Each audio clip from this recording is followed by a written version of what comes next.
know at this point, no one probably wants to see another unboxing video of a surfboard. I do, however, want to show you the packaging. It's pretty impressive. Let's see. So they got the tail protected, got some padding inside, rails protected. So the cardboard itself is a lot further out. So in terms of protecting, and then that's in this giant box with styrofoam on nose and tail. So pretty awesome. All right, there it is. There you see it. Sharpeye Inferno FT in darkarts. Wow, what a beautiful board. And it's also super light. The edges along here, it's so sharp. So first impressions, beautiful board, great craftsmanship.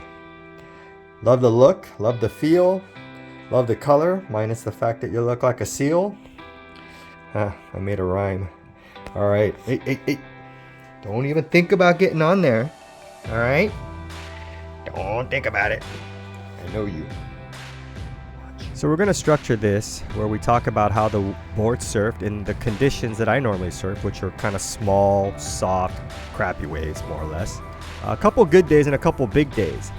But aside from that, the board I'm riding is 5'8" by 18 3/4 at 2.38 thick and comes in at 25.5 liters. Now I'm 5'8" and I weigh 145 pounds.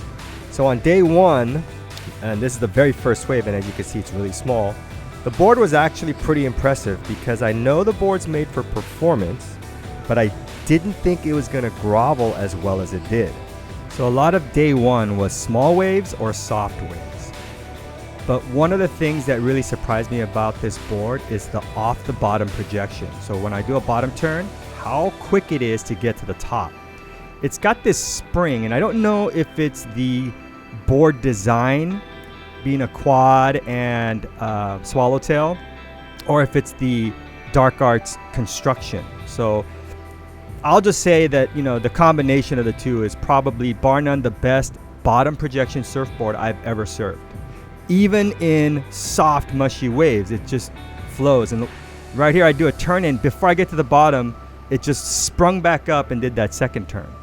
So it's been a super, I guess, surprise to me because I just wasn't expecting it. I thought for sure on these softer days this thing would kind of bog down like most performance boards do for me. Anytime there is a face though, like this one, pretty quick down the line. So overall, this has been a 10 of 10 through most attributes of a surfboard. And there, I was just showing how late I got to that section, and I thought I was going to fall. But the board, because of how narrow it is, you know, it's a performance board. It's under 19 inches. It just literally just, I was able to control it and get it under my feet. So was able to pull it. Now this first day, I did a lot of backside waves, and I don't really go right too often. But I thought it was relatively user-friendly. I just suck at going backhand. I just need more work at it. But look how soft those waves are, and it still just projects off the bottom. So right there, it just sprung up another foam climb. I do a lot of foam climbs because it's so quick off the bottom that even when I'm late to a section, I'll just throw it up, and it makes it over the top and does a pretty good job of pulling off the maneuver. So this is day two, similar kind of softer wave. Not as many on this particular day, and I have to tell you that my solo shot failed several times, so a lot of good footage I don't have.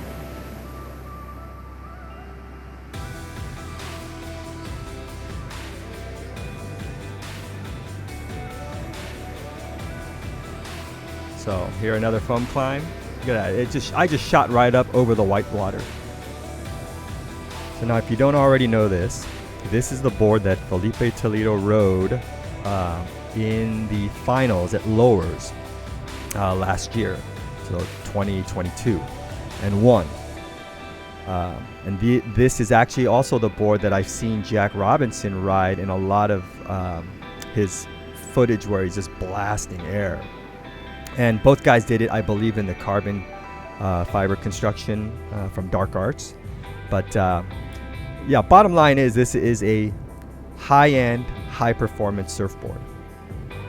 So now me as a lower-end advanced surfer, there's a lot of upside for me. So I'm probably tapping into maybe 20% of what this board's capable of. So, you know, that's kind of the obvious, right? And I think for most of you that are going to watch this, even the ones that, you know, happen to stumble upon it and are upper level advanced, yeah, there's a lot of upside to this board. I don't think the vast majority of us are ever going to tap the full potential of this board like Toledo and Robinson. Having said that, you know, that's to be expected because this is a high performance board made for those guys. So the biggest surprise though for me was the opposite end, is that it actually grovels really well. And that's important because I don't get to surf the best waves, but I want to get the best performance out of those waves. And I feel like this is it. So now this right here is one of my bigger waves on film. I actually had one probably 3-4 foot bigger than that, but my camera, you know, it's just been off and on. So one of the bigger days I got to get out, and I was getting into the waves really easy, and that one there, that was a head high wave. I've never felt so confident on a board where I just threw it up. Like, I just throw this board up now. Like, okay, am I gonna pull it? Am I not gonna pull it? It doesn't matter.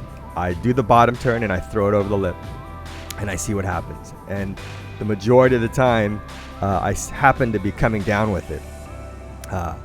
There was only one time where there was like this warble and I almost blew out my knees. And so that's when I realized, okay, the board's capable, but maybe my body's not. So I decided, okay, and now I'm more tentative. But yeah, on these bigger waves, I don't know if you could tell, they're really bouncy because of the tide, but awesome, fun waves. So with that said, I think this board is a thumbs up all around, even on the small end. I mean, there must be a floor though, right? I just haven't surfed it in sub like 1.5 foot waves, so I don't know. But yeah, if you were kind of curious about it, I would highly recommend it. And if you have the money for it, do the Darkarts, because I gotta believe that there's something there. Now, one thing is I don't know how this board will scale, meaning, or you know, any place where there's softer waves, people tend to ride boards that are bigger. So I'm riding this at my performance height, and I read on the website that that's what you should do.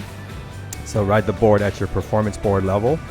Yeah, but I mean, it's basically a single concave, kind of I think it was a mild single concave to a deep double, and then out as a flat, out the tail.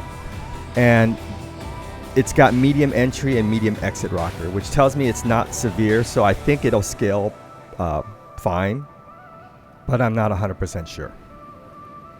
So now something I'm going to do in the next video with this board is compare it to the mashup in different fin setups. So I am restricted with the FT because it's a dedicated quad, but the mashup, I was noticing the front fins line up perfectly. The back fins are offset, they're different, but I figure as a quad, I could compare them and it should be interesting. And with that, I'll also do a fin comparison. Naked Viking has the IPA quad, which looks very interesting. So anyways, one last bit about this board is that there was a sub who actually sent me this board. I think he ordered it for himself, but wanted me to review it. You know, shout out to him. He doesn't want to be mentioned. But one thing happened was that on that big day, I pretty much put my elbow through the nose of the board, and I had this massive pressure and a ding now. And so unwillingly, I have purchased this board because I feel bad about giving it to him with so much damage. So unfortunately, I was already negative in my budget, but now I am so deep in surfboard debt that yeah, I don't know when I'll get to getting another board. So I'll be doing a lot of reviews or videos on this board, and maybe different fins and different how-tos on a performance board. I don't know. We'll figure it out. All right, guys, thanks for watching. Sorry this video was so long. I haven't done a video this long in a while, but I just had a lot of footage, and a lot of bad footage actually. But yeah, thanks guys. Don't forget, like, subscribe.